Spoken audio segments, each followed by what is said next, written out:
game. I think you could do the cheap option, go, oh, it's a googly eyes. Eyes on absolutely everything. Big googly eyes. Big googly eyes on everything. But I don't think you can actually spot a rare game. That's a hard one to answer, because all the rare games are sort of different. We don't settle into a groove. We always are trying to find something new and exciting to create. And that's not just for the players, because we as developers like doing different things as well. It's a two-way street, but it works really well. What makes a rare game? Innuendo, British humour. We very rarely did a game that was completely po-faced and straight-laced. We've always tried to make it so that it's going to entertain, because that's what we're in the business to do, entertain. And there's lots of ways to do that. But, you know, we like having a laugh, and we like everybody else that plays our games to have a laugh.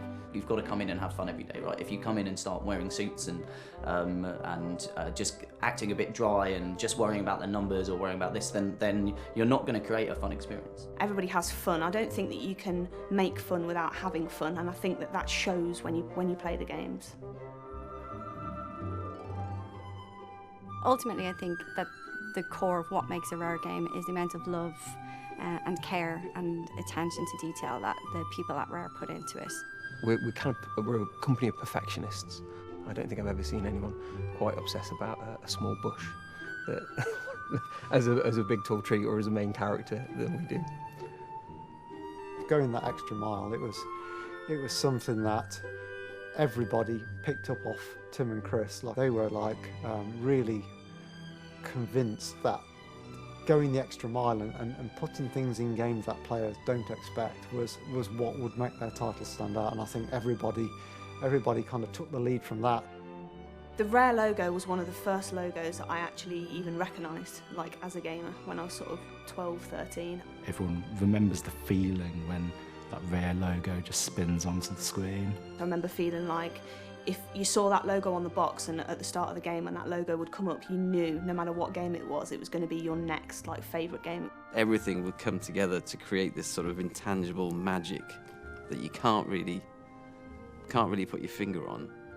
It is literally a rare quality. Nothing felt like a Rare game. It was just special. I don't know why, it just was. That sounds awful, but you know what it's true though. Before I came here, I don't think I could have answered that question, because every game Rare made had a unique quality to it, had something magical about it, an X factor, if you like.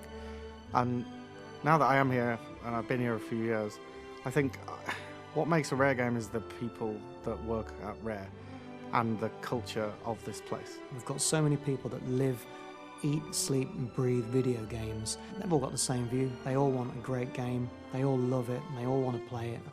Even if it meant that you had to spend almost your entire life at work, it was that end result that you were trying to achieve. You know, you were trying to bring out the next Rare game. I'm a bit of obsessive and put a lot of hours into this job. And I believe that, I think it shows in the product that if you love the project and you're kind of really passionate about it, you'll put a bit of your soul into it. And I think it sometimes comes at a cost, but it's always a worthwhile cost. I'm a firm believer that the games that come out of Rare are a reflection of the people that work on them at the time. They've all got this certain something, but they've all got their own identity, and that came from the teams. The team has the ownership and the kind of the freedom to basically to do what they want and to make the game that they want to make. You know, whatever ideas they come up with, we're like, yeah, let's try it out, let's throw it in the prototype, let's see if it works. You know, we don't want to be restrictive, we don't want to be telling them what they have to do. It has to be the team that's creating this game, right? And so the kind of the humour, the way they looked at life, the way they basically did everything would be reflective in the games, but it was all being held together by this kind of shared Rare ethos of, if you're going to do a job, make sure you do it properly.